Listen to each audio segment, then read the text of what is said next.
Olá, eu acredito que essa lição foi uma lição muito importante na sua vida, também na minha, e nós aprendemos bastante, né?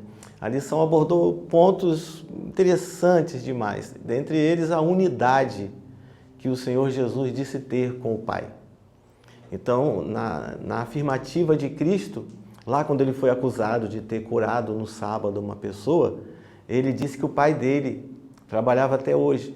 E essa fala de Cristo gerou lá nos judeus uma interrogação muito grande, e eles ficaram chateados com aquilo ali, eles não gostaram da afirmativa de Cristo, disseram que Cristo estava blasfemando, aquela coisa toda, né?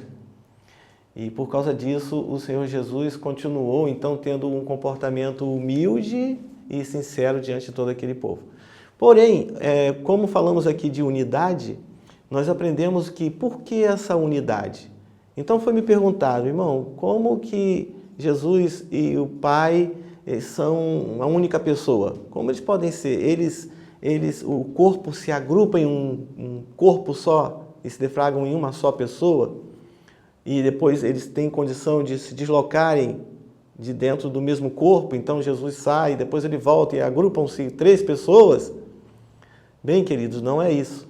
Apesar de serem essa palavra é derivada de unidade, é claro, mas é unidade em pensamento, em concordância, naquilo que eles creem e falam. Então, se o Senhor Jesus sair para fazer um trabalho, o Pai concorda, o Espírito Santo concorda. Então, eles se concordam entre eles. Eles se aceitam. E essa aceitação torna-se um com o outro. Se você ler o livro de Gênesis, vai aparecer assim: no princípio criou Deus os céus e a terra. Qual Deus? É a pergunta que fazemos, né? E se você ler João 1, vai dizer assim: no princípio era o Verbo, e o Verbo estava com Deus, e o Verbo era Deus, e o Verbo se fez carne e habitou entre nós. Trata-se de Jesus. Então quem criou lá em Gênesis 1 foi Cristo. O Pai estava? Provavelmente o Pai estava ali juntos. Eles estavam juntos. E o Pai permitiu que o Filho tudo fizesse. Lá pelo verso 22 ou 23 de Gênesis 1, façamos o homem, não é isso? 26, se eu não me engano, não sei se estou lembrando corretamente. Mas é só para trazer um exemplo.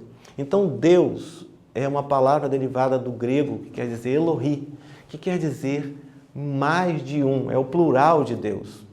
Dessa forma, nós entendemos que é um título. Deus é um título.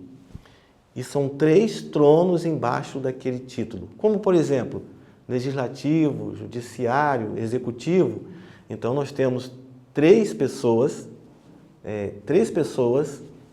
sob o título Deus.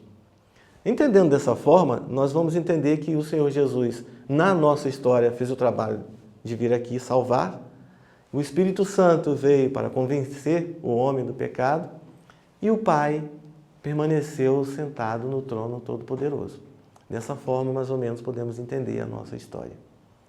E a partir daí, então, é fácil de entender essa lição quando o Senhor Jesus disse que meu Pai trabalha até hoje, quando ele citou Pai. E os judeus não gostaram porque o Senhor Jesus se garantiu nessa palavra, porque ele era filho realmente. Ele foi filho, ele é filho. E na nossa história ele foi considerado dessa forma.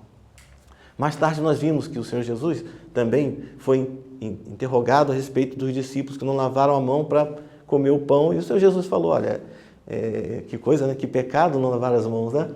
E o Senhor Jesus disse assim, olha, vocês estão presos aí a essa gama de coisas que vocês colocaram sobre os ombros das pessoas. Essas tradições. Então eram muitas tradições. E quando o Senhor Jesus disse isso, o Senhor Jesus também apontou para o mal que eles faziam.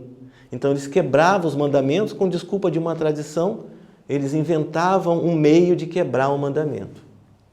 Isso pode ocorrer conosco hoje? Claro, também pode. Nós podemos nos desculpar de uma quebra de mandamento com Deus, achando que estamos fazendo o que é certo, enquanto deixamos de obedecer. Esse é um ponto muito importante, porque em seguida aquele povo demonstrava ter muito conhecimento. E eles eram respeitados, eram escribas e fariseus. Haviam doutores da lei ali, homens com formação até superior para aquela época. E eles tinham acesso a todas as escrituras que possuía na grande biblioteca deles. Tanto as que mostravam o Messias, vindouro Messias, né? Até mesmo os que apontaram o nascimento de Cristo.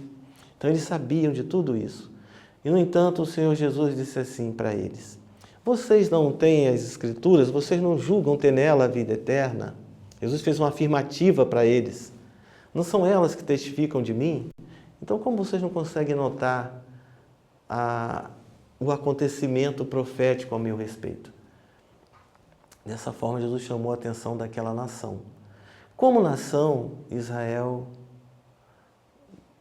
pereceu. Eles estavam orgulhosos. Eles esperavam um outro Jesus, não aquele. Eles estavam focados na política. Eles esperavam alguém superior àquele Jesus simples. Jesus que caminhava nas estradas de terra e tinha seus chinelos poeirentos, suas roupas. Eles esperavam alguém que pudesse se assentar em um trono poderoso e dominar todo Israel e tirar talvez até mesmo Roma do poder. Bom, isso é o que a nação esperava. E hoje, o que você espera? O que nós esperamos no tempo que vivemos hoje? Como tem sido a sua vida com Cristo? Essa lição foi uma lição que abordou um Jesus que estava aqui, simples, caminhando entre nós. E hoje nós podemos entender que esse mesmo Cristo se assentou como juiz, tendo todo o poder que Ele tem. E hoje Ele pode nos defender como advogado, Ele pode defender a sua causa, Ele pode cuidar das suas coisas, dos seus bens, da sua família. Esse Jesus todo-poderoso. Então pense nisso. Se a lição nos trouxe a história do passado, e nós podemos nos firmar naquela história para termos uma certeza hoje de qual Cristo estamos seguindo, e qual é a grande esperança então para nós hoje? Para o povo de Israel, a grande esperança é que o Messias aparecesse e livrasse eles de todas as perseguições políticas daquela época e fizesse com que Israel prosperasse.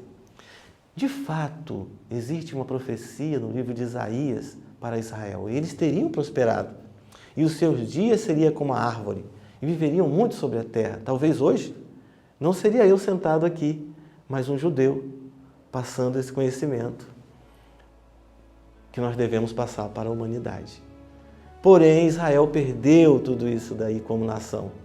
Agora veio o Israel moderno, que somos nós. E nós aceitamos Cristo? Jesus é o nosso guia?